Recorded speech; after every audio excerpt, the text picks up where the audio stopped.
नाट्यसुख रवींद्र परब या सदस्यांनी कलाकारांचा गौरव केलाय. रवींद्र परब यांचे आभार मानते पारितोषिकाचे स्वीकार. श्रीमान रवींद्र परब यांनी कलाकारांचा गौरव करण्यासाठी बहुमोल बक्षले. रवींद्र परब यांचे मनपूर्वक आभार मानते. पारितोषिकाचा आनंद आहे प्रकारे. त्याचप्रमाणे प्रकाश जामसाडे या सदस्यांनी माझ्या कलाकारांचा गौरव केलाय. प्रकाश जामसाडे यांचे आभार मानते. जामसाडेकर प्रकाश जामसाडेकर यांचे आभार मानते पारितोषिकाचे स्वीकार. त्याचप्रमाणे श्रीमान प्रकाश जामसाडेकर यांनी कलाकारांचा गौरव करण्यासाठी बहुमोल बक्षले. प्रकाश जामसाडेकर यांचे मनपूर्वक आभार मानते. पारितोषिकाचा आनंद आहे. त्याचप्रमाणे योगेश कदम यांनी कलाकारांचा गौरव केलाय. योगेश कदम यांचे आभार मानते पारितोषिकाचे काय हो तुला काय वाटलं? काय झालं? त्याचमध्ये काय मग अगं चिंबा फुगडी खेळली आणि माझा उत्साह उत्साह वाटला. काय वाटलं? काय म्हणजे मला तर आता असं वाटलंय ना.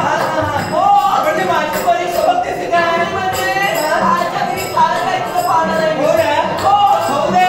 दिवाळीच्या सणाला गेले होते लाडू.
श्रीमान शेखर घाडी यांनी कलाकारांचा गौरव केला.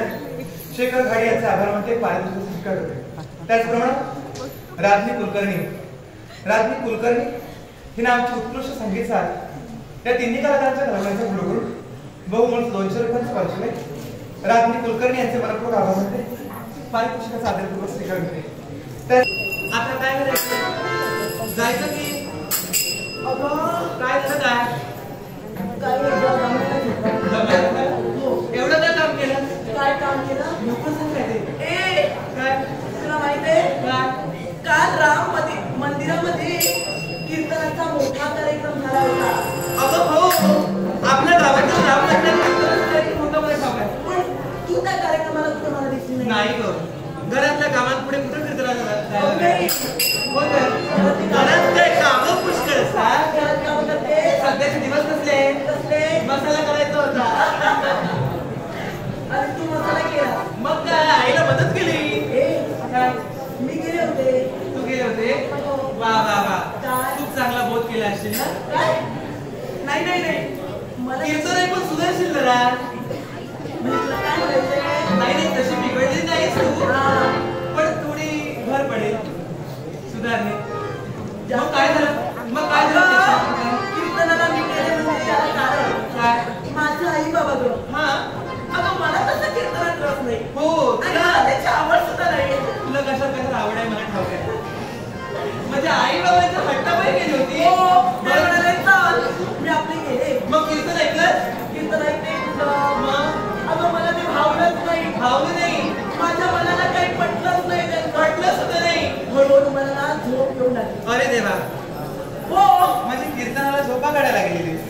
काढायला आपण चक्क मी झोपले कधी हे तुम्हाला कळलं नाही. झोपले सुद्धा? हो. अरे देवा, म्हणजे सगळं कीर्तन फुकट गेलं. फुकट म्हणजे कारण तुझ्याला तर काही सुधारणा होणार नाही. नाही म्हणजे कसं आहे त्या कीर्तनाचं काही होत झालं असं काय बोलते बरं झालं ऐकलं तर काय मी तर गेलेच नाही त्यामुळे कीर्तनाचा शेवट नाही काय सांगतेस? कीर्तनाचा शेवट ऐकलाय? शेवट ऐकला. अगं मग चांगलं आहे ना. म्हणजे जे काही कीर्तनामध्ये संपूर्ण कीर्तनात जे काही सांगितलं ते अगदी कीर्तनाच्या शेवटी त्याचा बोध केला असणार त्यांनी. आता तो शेवटच महत्वाचा आहे. म्हणजे असं असतं. हो तसं असतं. बरं तू बघा गणेश तुला काय पण तो घाटावरून आलेला बुवा त्याने काय म्हणाला माहितीये का? घाटावरून बुवा आलेला?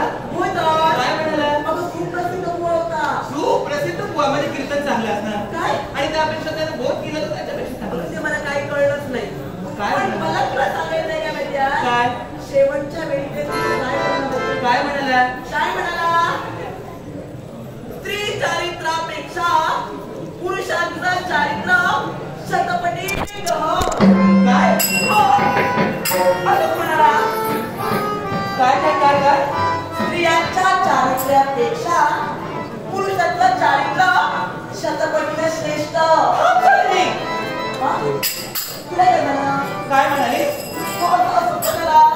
तो घाटावरचा बुवा त्यानं असा कीर्तनाचा बोध केला. म्हणजे त्या घाटावरच्या बुवानं संपूर्ण स्त्री जातीला दूषण दिलं. हा म्हणजे विश्वाच्या ठिकाणी पुरुषाचं चारित्र्य श्रेष्ठ, पुरुषाचं भाग्य मोठं, पुरुषाचं भाग्य आणि स्त्रीचं भाग्य काय खोटं. शालिनी आणि तू हे सारं ऐकून घेतलंस? मला सांग, तिथं सारी ज्येष्ठ भेटली आणि त्यांच्या समोर जाऊन तर काहीतरी बोलले. अगं काय म्हणतेस तू? स्वतःच्या स्त्री जातीचा स्वाभिमान असायला हवा तुला. इतरत्र ज्येष्ठ जरी असले तरी सुद्धा तू त्यांना खडसावून सांगू शकतेस. अगं तुझ्या जागी जर मी असते ना, तुझ्या जागी जर मी तर कीर्तनाला उपस्थित असले असते ना, तर त्या घाटावरच्या बुवाचे चांगले कानव झाले. एवढंच नाही, त्याच्या शेंडीला धरून त्याला विचारलं असतं आणि त्याला कानाला धरून मी सांगितलं असतं की या विश्वात पुरुषाच्या चारित्र्यापेक्षा स्त्रियांचं चारित्र्य हे शतपटीनं गहन आहे. या विश्वात पुरुषाच्या चारित्र्यापेक्षा स्त्रीचं चारित्र्यच मोठं आहे.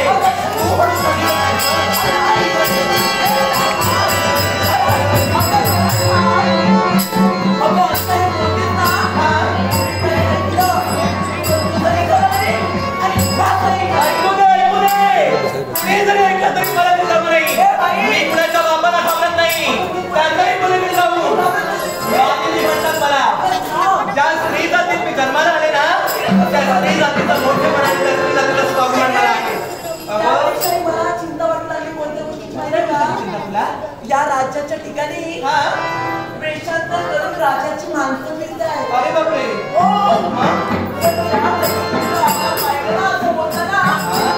राज करण्याच्या शासनासमोर आपल्याला मी त्या राजाच्या शासनाला भीक घालणार नव्हे. जे या विश्वाच्या ठिकाणी सत्य आहे ते सत्य आहे म्हणून मी तुला दिवस सगळे. अगं या ठिकाणी राजा काय, राजाचा बाप जरी आला, राजाचा बाप जरी आला तरी त्याला की या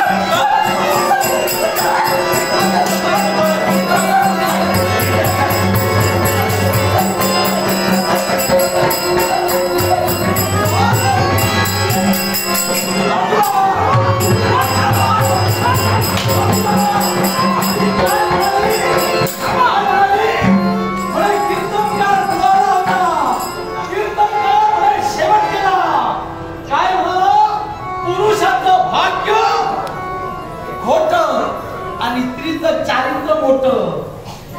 या सौंदर्याच्या कलावशाला भाग्य कोणाचं आणि स्त्री कोणाचं चारित्र्य हे त्याला कळत नाही.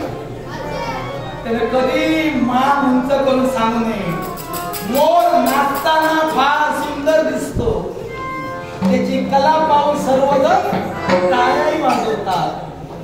पण नाचणारा मोर पंख वर उतरले की खाली नग्न असतो आणि ते पाहण्यासाठी बघ्यांची गर्दी अवलंबून असते. जिथं कला लोक पावते त्यांच्यापर्यंत खरा कलाकार जात असतो. पण खऱ्या कलाकाराची किंमत ओळखण्यासाठी कलावंताच्या दरबारात रसिकच बसावा लागतो. रसिकच बसावा लागतो.